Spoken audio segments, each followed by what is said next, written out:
La course au large à l'honneur aussi avec l'un des marins les plus titrés de la voile française, Philippe Poupon. À 67 ans, le Finistérien revient et s'apprête à prendre le départ de la Route du Rhum, une course qu'il a déjà remportée en 1986. Un retour sur la Route du Rhum pour rendre hommage à la navigatrice Florence Artaud, décédée en 2015. Tout est parti du projet de long métrage que réalise Géraldine Danon, la compagne de Philippe Poupon, un biopic sur leur amie commune, Florence Artaud. Voici votre magazine du samedi. Il est signé Gwenaëlle Bron, Christian Paulet et Gwenaëlle Hamon. Elle a le même pas décidé, une silhouette, une chevelure similaire et une minerve, comme Florence Artaud ce jour de novembre 90 lorsqu'elle prend le départ de la Route du Rhum. La ressemblance est troublante. La comédienne Stéphane Caillard incarne la navigatrice dans un biopic qui retrace le parcours d'une femme devenue icône. J'ai l'impression que c'est une femme extrême en tout, mais je pense que les sportifs et de ce que j'arrive quand même à voir de la voile, l'expérience sur mer est quand même extrêmement violente. Florence Artaud avait la mer dans la peau et un tempérament de feu. Cette énergie de vivre, la réalisatrice Géraldine Danon a tenu à la porter à l'écran. Florence était une amie et sa vie étant tout particulièrement romanesque, j'ai toujours trouvé, et on en avait parlé elle et moi d'ailleurs, de son vivant, que ce serait une bonne idée de l'adapter au cinéma. Une femme farouchement libre, une icône, qui s'est toujours battue pour son indépendance, pour sa liberté, qui a prouvé que la voile était un sport tout à fait à part, puisqu'on n'avait pas besoin de muscles pour dépasser les hommes, qu'il s'agissait de quelque chose qui a peut-être un rapport avec le mental, la volonté, le geste parfait, enfin des valeurs qui moi me tiennent à cœur. Ce 18 novembre 1990, à Pointe-à-Pitre, ils sont tous derrière et elle devant.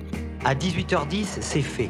Elle est la première à mettre le mot marin au féminin, la première à remporter une course transocéanique. Elle arrive devant son ami Philippe Poupon, alors détenteur du titre, et ses premiers mots sont pour lui, Philou. Je sais que Poupon, quand il a su que j'étais arrivée hier, m'a fait passer le message comme quoi il était très fier de sa copine. Et je crois que j'ai toujours eu cette réaction vis-à-vis de lui quand il a gagné. Derrière elle ce jour-là, et aujourd'hui encore sur le plateau de cinéma, c'est à flot que Philippe laisse la lumière. Allez, s'il vous plaît, répétons. La réalisatrice s'est entourée de conseillers d'exception. Le marin Philippe Monet veille à ce que les traits des personnages soient réalistes. Florence, il l'a bien connue. Florence, c'était d'allumer une clope quand elle sortait du cockpit, ce qui ne se fait plus aujourd'hui évidemment. Et puis elle avait ses petites manies, elle pouvait être grossière et très féminine. Elle avait ses petits rangements, elle était un peu foutoir, mais elle avait ses petits rangements dans son sac à main. Et ça nous faisait marrer de la voir avec son sac à main rose, et puis après de se prendre des tonnes de flotte en pleine nuit, sans broncher. Discret, Philippe Poupon a pourtant un rôle central dans l'histoire. Avec sa compagne Géraldine Danon, ils ont recherché le trimaran Pierre Ier avec lequel Florence Artaud a gagné la Route du Rhum. Par chance, ils ont trouvé sa trace dans un port des Philippines. Avant le tournage du film, il a fallu le faire revenir jusqu'au chantier de Port-la-Forêt.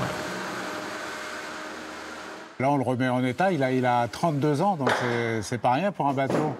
C'est un âge où il faut refaire pas mal de choses.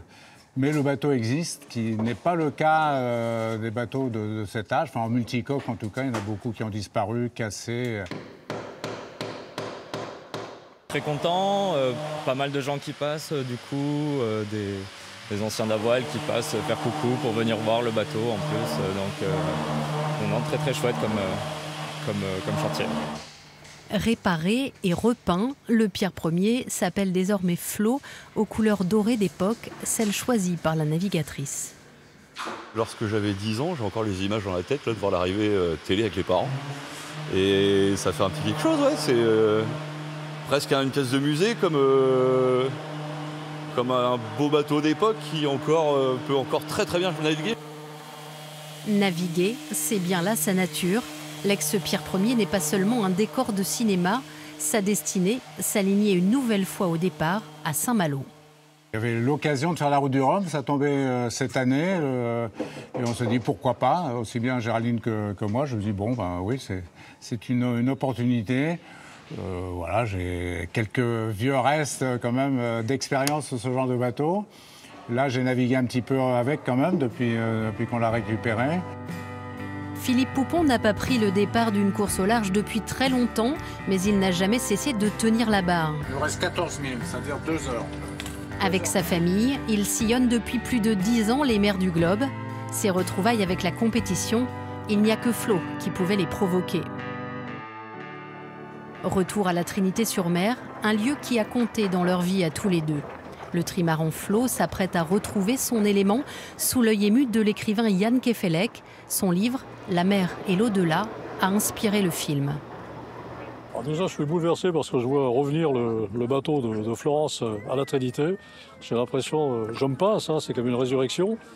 Ensuite, effectivement, je suis sidéré de voir ce que donne un livre. On écrit un bouquin dans la solitude, comme ça, et puis voilà, quelques années plus tard, Florence est là, le bateau est là, l'histoire recommence. Venez vous mettre en position, les bateaux de jeu, et si on peut nous ramener les équipiers.